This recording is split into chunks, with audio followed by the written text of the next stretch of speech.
This show is not PG.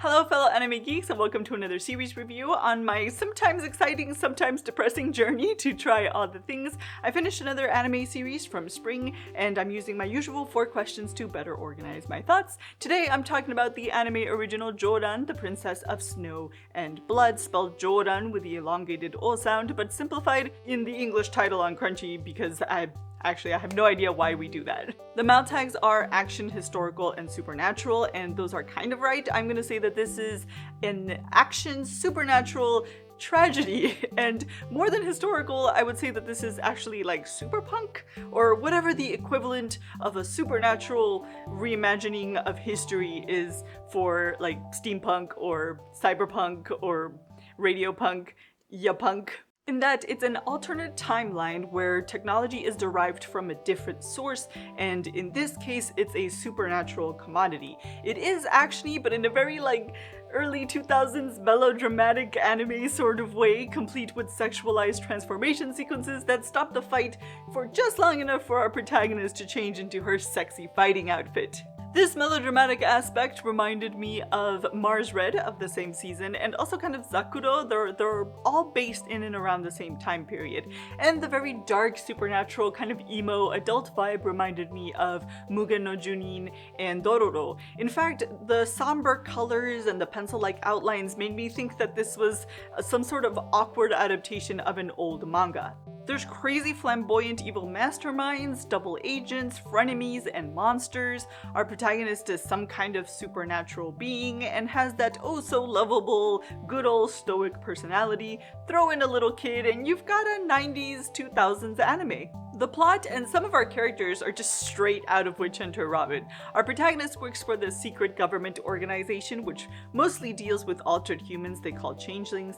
There's some sort of underground nefarious plot involving the blood of these beings, and the organization she belongs to isn't quite trustworthy. Her superior is Professor Snape, and they have a very complicated will they won't they relationship. He's very critical of her, but it's also very obvious that she's very special to him, and it all just culminates in our protagonist finding out a big truth that somehow involves him. Now, the reason why I haven't really delved into the specifics of this world's magic system and our protagonist's powers and the substance upon which all of their technology is built is simply because I don't know. I thought that maybe Jumyaku was some sort of substance or concept that everyone in Japan knew about, and that's why like they didn't bother explaining anything and I was just showing my ignorance. So I looked it up and it turns out it's some sort of feng shui concept, but we got nothing on how it's actually harvested in this world or how it can be turned into electricity and even lightsabers. I have the high ground!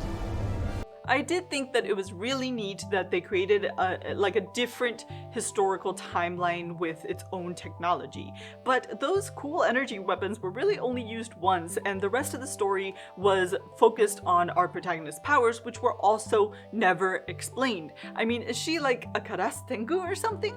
I also don't really get the significance of the title, Joran. It's named after a disturbance that's happening in the background of the story, and apart from calling her Yuki a couple of times, which by the way is not even her name, our protagonist has nothing to do with snow or freezing or anything mildly chilly. The direction was also kind of off, the pacing was too fast, the plot was choppy, and there was little to no time for denouement or like processing time after each fight and resolution. The whole thing felt like some sort of manga adaptation where they had tried to fit everything in 12 episodes, and again, this is an anime original. But I will say that like a bad melodramatic telenovela where everybody is like out to kill each other, there is something oddly compelling about watching all of these character schemes collide. I felt like I really needed to see how it was gonna all end. And those few moments where the art changed did make those fights really epic.